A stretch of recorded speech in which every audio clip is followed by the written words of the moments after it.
Hello friends, in this course on literature and life, we have covered 4 topics so far for the first week's material. The first is what is literature, the second is what is life, and the third is the relationship between literature and life, and the last one is approaches to the study of literature and life. Now we are moving to the second week of the course, and the major topic of this week is the elements of literature. What are the various forms of literature that we will look into in this week? The first literary genre that we look into is the essay. Let's move into the lecture now. We have an outline for the topic, the essay. We will look into the origins from Montaigne and Francis Bacon. We will see the various uses of essay, definitions, characteristics and different types of essays, and among them we have argumentative, narrative, meditative and dramatic essay, and then we will see some of the names of the biggest essays in British, American and Indian literature. Finally, we will see one sample essay, that is Orwell's Shooting an Elephant. We will have some extracts from this essay and read them and finally summarize our lecture. To give the objectives of this particular presentation, let us see them one after another. To trace the development of the essay from its origins, to consider the uses and definitions of the essay, to identify the characteristics of the essay, to discuss the 4 types of essays like argumentative, narrative, meditative and dramatic essays, then to list some of the most famous British, American and Indian essayists, then to mention a few popular anthologies of the essay which are normally used in our courses, and finally to give a sample of one of the best essays in English, that is George Orwell's Shooting an Elephant. Let us begin with the origins from the French essayist and philosopher Michel de Montaigne. He was a 16th century writer. He published his book Essays in 1580 and he had 3 books and 107 chapters in all of them. Originally, Montaigne wrote his book in Middle French. These essays were brief, tentative and personal essays on various topics. He wrote these essays based on the influence from the Greek author Plutarch and the Roman author Lucretius. His aim was to describe people, places, ideas honestly as he could.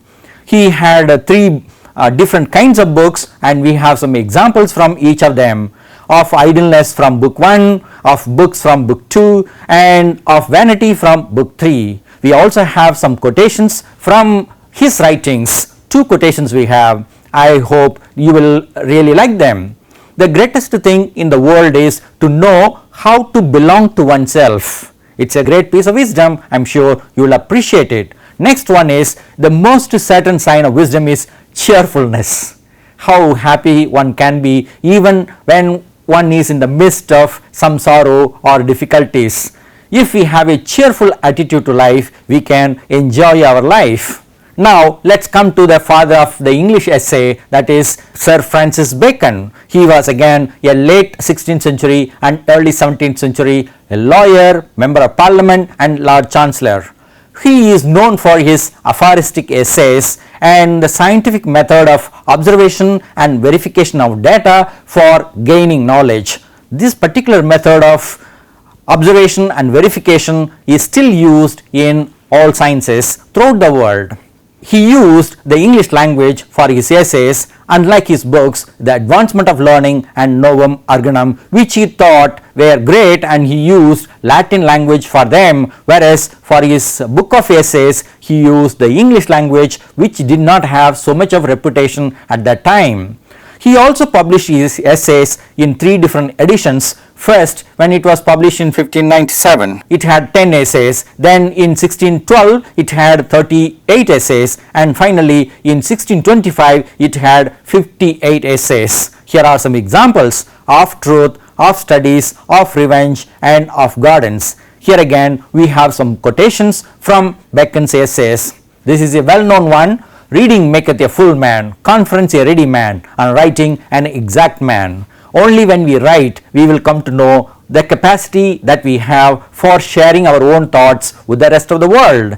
And one more quotation we have, that is, wonder is a seed of knowledge. The moment we feel a sense of wonder, we will come to know what knowledge is, what life is all about. Let's see the various uses of the essay. There are different forms of them actually: treatise, dissertation, thesis, and informal discussion. And we have some examples for them. John Locke's An Essay on Human Understanding is a philosophical treatise. The second one, Alexander Pope's An Essay on Criticism, published in 1711, and another one, An Essay on Man, published in 1733 and 34, are didactic poems. Further, we have in the 20th century Aldous Huxley's essay Francis and Gregory, or The Two Humilities. This is a psychological study of St. Francis and Rasputin. And lastly, we have another example, Hilaire Belloc's essay on Conversations in Trains, published in 1934. So these different kinds of essays, like philosophical treatise, didactic poems, a scientific study, and then a conversational essay, these essays indicate the various uses for which the essay is put into by different kinds of writers.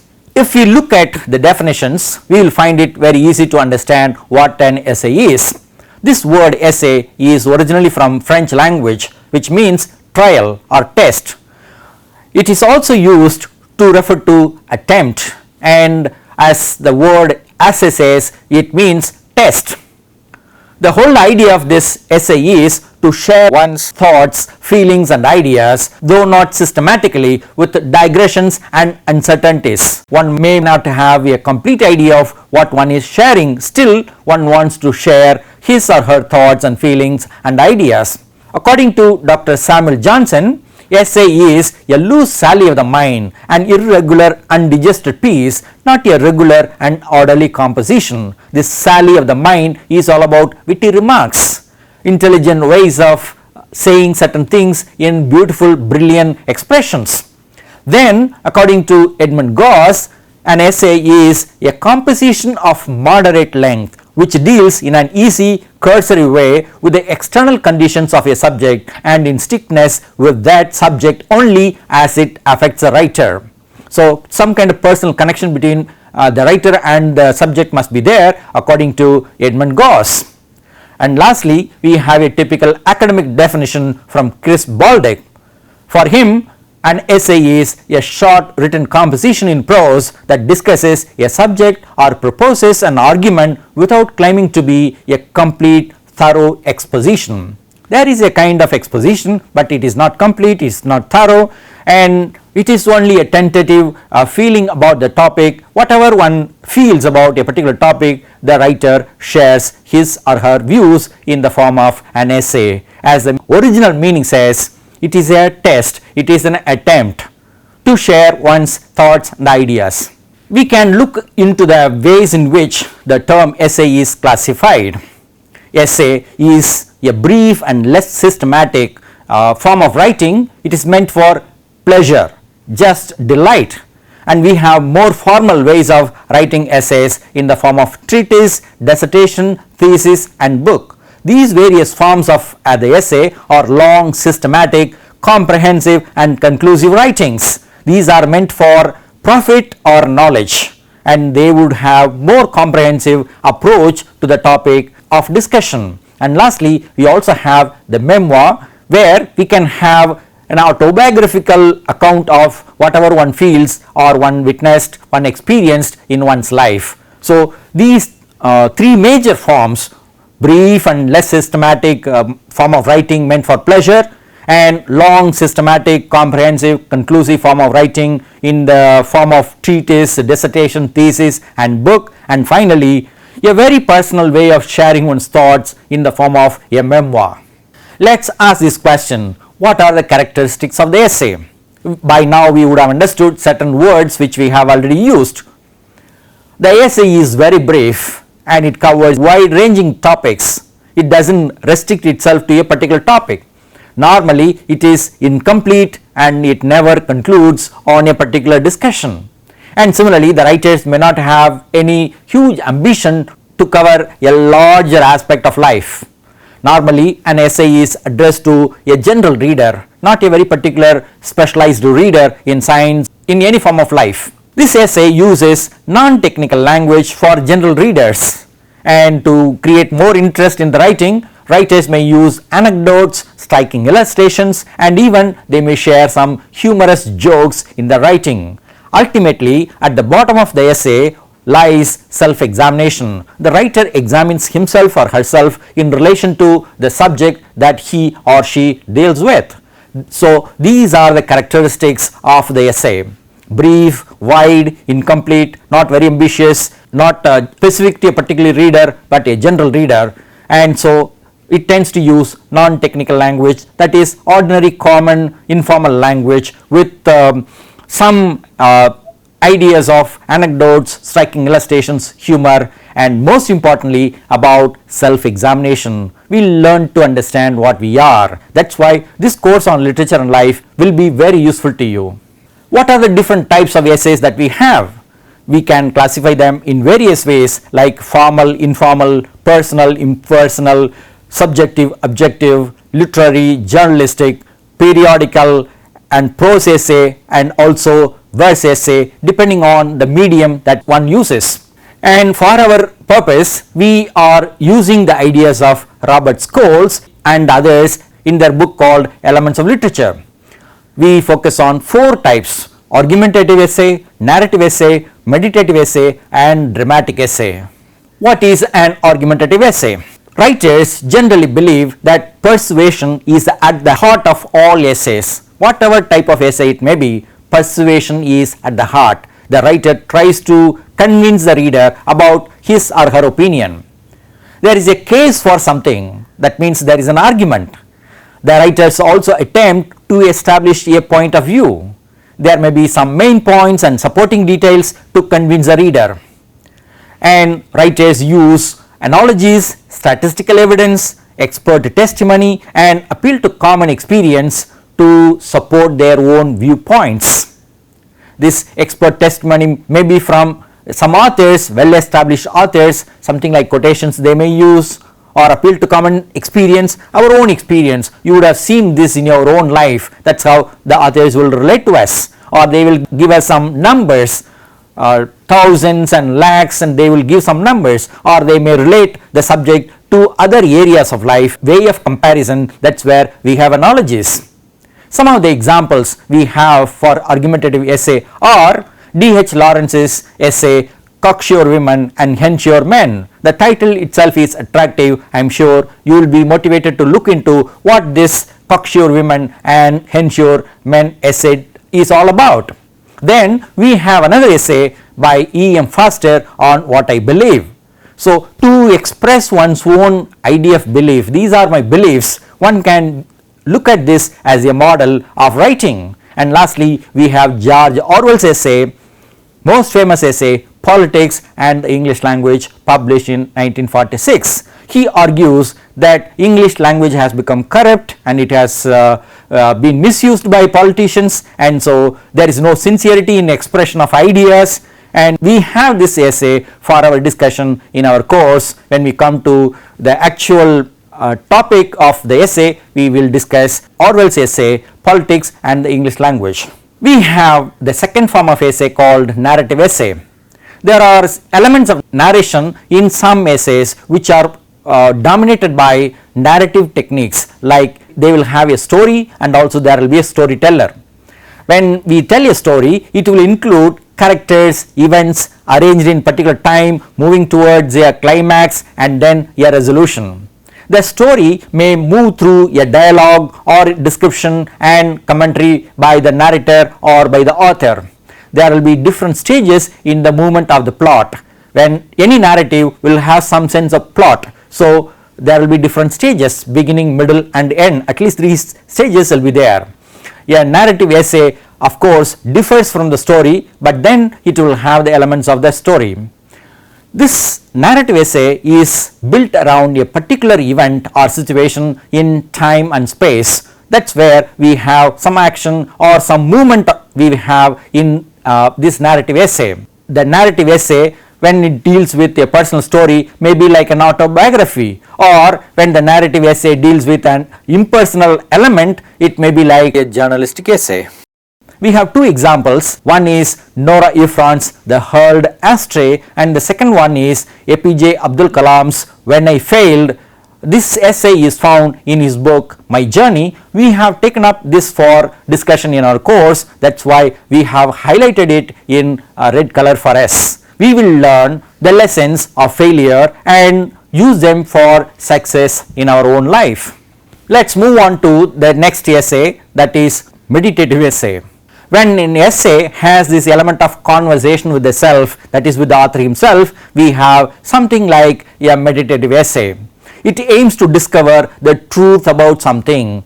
We ask questions and discuss it and then find out something about the topic.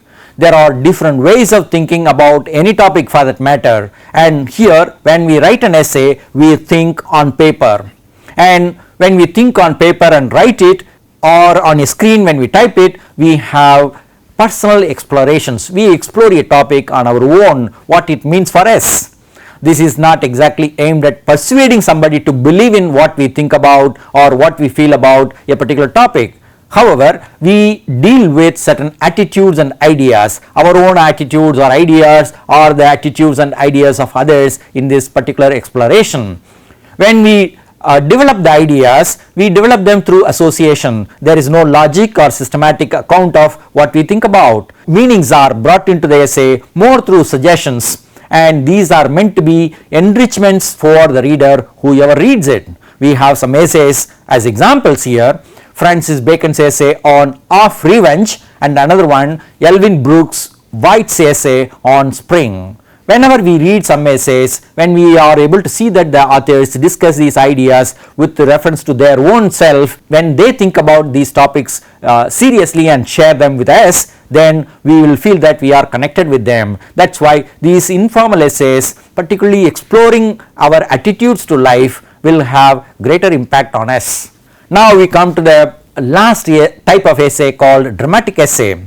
As you can see, a drama is always in a dialogue form. Therefore, the dramatic essay is also essentially in a dialogue format. That means there will be some characters, there will be some setting, and there is also a kind of story built around in a plot form. That's why dramatic essay has the idea of persuasion. One particular character will try to impress upon another character, and so the ideas will be presented with an aim of persuading others. Because this dramatic essay has the element of character, setting and plot, this is related to the drama or play, and that's why it is called dramatic essay. It is also used to make a persuasive statement about a particular topic. The authors present their views through certain characters or more than one character. There will be some kind of devil's advocate. They will try to find some loophole in certain ideas and present certain other ideas as more persuasive. We have three examples here. First, John Dryden's An Essay of Dramatic Poesy. Next, we have E.M. Foster's essay Our Graves in Gallipoli. It's a very short one. I would encourage all of you to look at this essay and read it and enjoy yourself.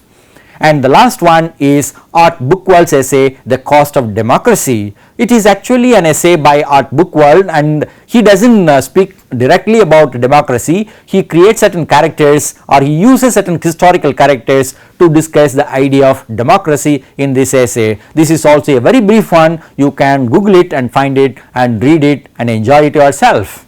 Now let's see the list of famous British essayists. We have a large number of them, but for the sake of this course, we have identified some of the most prominent essayists in British literature, starting from Francis Bacon, then Abraham Cowley, John Dryden, Samuel Johnson, Richard Steele, Joseph Addison, Charles Lamb, William Hazlitt, John Stuart Mill, Matthew Arnold. You can see we have listed them historically from the 16th century to the 19th century, and we move on to the 20th century, late 19th century and early 20th century. G.K. Chesterton, E.V. Lucas, Max Beerbohm, Robert Lynn, George Bernard Shaw, Virginia Woolf, T.S. Eliot, Aldous Huxley, A.G. Gardner and George Orwell. We have highlighted Virginia Woolf and George Orwell because we have an essay by these two writers in our course. We will deal with them as we come to that particular section.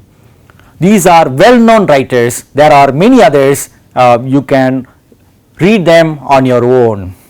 Let's see the list of American essays now. These are prominent essays. As we said about British essays, there are many, but we have just listed some of the most prominent ones. We start from Benjamin Franklin, Thomas Paine, Thomas Jefferson, Washington Irving, Ralph Waldo Emerson, Oliver Wendell Holmes Sr., Margaret Fuller, Mark Twain, Henry Adams, W.E.B. Du Bois, H.L. Mencken, Norman Mailer, James Thurber, E.B. White, James Baldwin, Susan Sontag, Toni Morrison, William Zinsser, John Didion and finally Atul Gawande. As we have highlighted William Zinsser and John Didion, you can understand we are going to deal with them in our course. The last one, Atul Gawande, is of an Indian origin. He has written articles, essays on various topics dealing with medical issues and the medical field.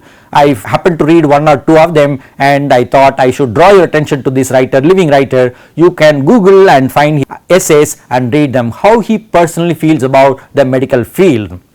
We see the list of Indian essays now from Jawaharlal Nehru and his book The Discovery of India, R.K. Narayan and his book A Writer's Nightmare, Ruskin Bond and his famous book The Lamp is Lit.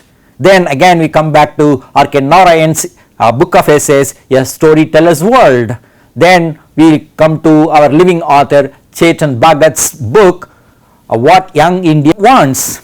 Similarly, we can see Abdul Kalam's book My Journey, and then we have Khushwant Singh and his book Me, the Joker Man. We also have Amish and his book Immortal India. Finally, we have Karan Singh and Examined Life, Essays and Reflections, published in 2019. The highlighted authors R.K. Narayan, Chetan Bhagat, Abdul Kalam, Amish. We have chosen an essay from each of these authors for discussion in our course. So you can read all these books or at least one or two essays. You can read them, and particularly the ones that we are discussing you should be able to read in your course. As we mentioned earlier, there are many anthologies of essays which are meant for students throughout the world and particularly for Indian context. One anthology which I am familiar with is William Cuthbert Robb's anthology English Essays, a representative anthology. It was published way back in 1940. Still it is considered to be a solid standard anthology of English essays. Next one is edited by R.P. Singh. It is called an anthology of English essays. And the third one is a recent one, the Book of Indian Essays, 200 Years of English Prose, edited by A.K. Mehrotra. And A.K. Mehrotra has said something on Indian essay which is interesting for us. To quote him, he says, "The essay, like a penknife, can be put to many uses. Like a newspaper aeroplane, it can fly and crash and fly again. As a literary genre, it is unfussy. An essay gathers no dust. An essay is a very simple form of writing. It has many uses like a penknife, or it can do many things like an aeroplane." Next he says, "We have certainly not paid as much attention to the essay as we should have. Actually, there is a lack of historicity in the way we think and talk and write about Indian literature." That is the view of A.K. Mehrotra, particularly about Indian literature, he says, and I would add Indian society, because we as Indian populace, we should be able to think and write about our own selves and share our thoughts with the rest of the world. That's why we have chosen 4 writers for one particular week, and we will discuss 4 different essays by these 4 different authors like R.K. Narayan, Abdul Kalam, Chetan Bhagat and Amish. Now we come to the sample essay. George Orwell's essay Shooting an Elephant is considered to be one of the best essays in English literature. That's why we have a sample from this essay, the opening scene and some extract from the middle, and also the concluding paragraph we have here. Let's begin reading the first part. In Molemen in Lower Burma, I was hated by large numbers of people. The only time in my life that I have been important enough for this to happen to me. I was sub-divisional police officer of the town, and in an aimless, petty kind of way, anti-European feeling was very bitter. No one had the guts to raise a riot, but if a European woman went through the bazaars alone, somebody would probably spit beetle juice over her dress. As a police officer, I was an obvious target and was baited whenever it seemed safe to do so. When a nimble Burman tripped me up on the football field and the referee, another Burman, looked the other way, the crowd yelled with hideous laughter. This happened more than once. In the end, the sneering yellow faces of young men that met me everywhere, the insults hooted after me when I was at a safe distance, got badly on my nerves. The young Buddhist priests were the worst of all. There were several thousands of them in the town, and none of them seemed to have anything to do except stand on street corners and jeer at Europeans. As you can see, this is a kind of personal essay by Orwell, and he writes about himself as a police officer's experience in Burma. What happens in the middle? Let's see now. I was a poor shot with a rifle, and the ground was soft mud into which one would sink at every step. If the elephant charged and I missed him, I should have about as much chance as a toad under a steamroller. But even then, I was not thinking particularly of my own skin, only of the watchful yellow faces behind. For at that moment, with the crowd watching me, I was not afraid in the ordinary sense, as I would have been if I had been alone. A white man mustn't be frightened in front of natives, and so in general he isn't frightened. The sole thought in my mind was that if anything went wrong, those 2,000 Burmans would see me pursued, caught, trampled on, and reduced to a grinning corpse like that Indian up the hill. And if that happened, it was quite probable that some of them would laugh. That would never do. As you can see, it has the colonial context. The colonial officer is expected to put up courage in front of the colonized people, and so he would do anything to put up his bravery in front of the people. The last paragraph is this. Afterwards, of course, there were endless discussions about the shooting of the elephant. The owner was furious, but he was only an Indian and could do nothing. Besides, legally, I had done the right thing, for a mad elephant has to be killed like a mad dog if its owner fails to control it. Among the Europeans, opinion was divided. The older men said I was right. The younger men said it was a damn shame to shoot an elephant for killing a coolie, because an elephant was worth more than any damn Kuringi coolie. And afterwards, I was very glad that the coolie had been killed. It put me legally in the right, and it gave me a sufficient pretext for shooting the elephant. I often wondered whether any of the others grasped that I had done it solely to avoid looking a fool. As you can see now, George Orwell, a British police officer in Burma, in front of the people, public, shot an elephant, a mad elephant. And the reason for him to shoot it was that it killed a coolie, and there are different kinds of opinions about this experience, so he shares them with us. So the colonial, post-colonial, anti-colonial feelings are expressed thoroughly, though not with such a systematic account of colonial enterprise in this particular essay. I would urge all of you to read this essay. That is the reason why we have 3 paragraphs from this essay for you, so that you can read and enjoy yourself. To give you a summary of all this essay is about, we started with the origins of the essay in Montaigne and Bacon. We then discussed various uses of the essay in the form of some examples. Then we defined the essay, looked at the characteristics and different types of essays, and specifically then moved on to discuss argumentative, narrative, meditative and dramatic essays. We gave several names of British American and Indian essays. We also mentioned 3 anthologies for you, so that in case you want to learn more about these essays, you can get at least one of these anthologies and read them. Finally, we looked at the sample essay by George Orwell. This is called Shooting an Elephant. We chose this because this is considered to be one of the best essays in British literature. I am sure anyone who wants to express his feelings about certain things, good or bad, one should be able to express oneself, and that is what we learn through reading an essay or writing about an essay. We have some references for you. You can go to these references and learn more about what an essay is and start writing your own essay. All the best.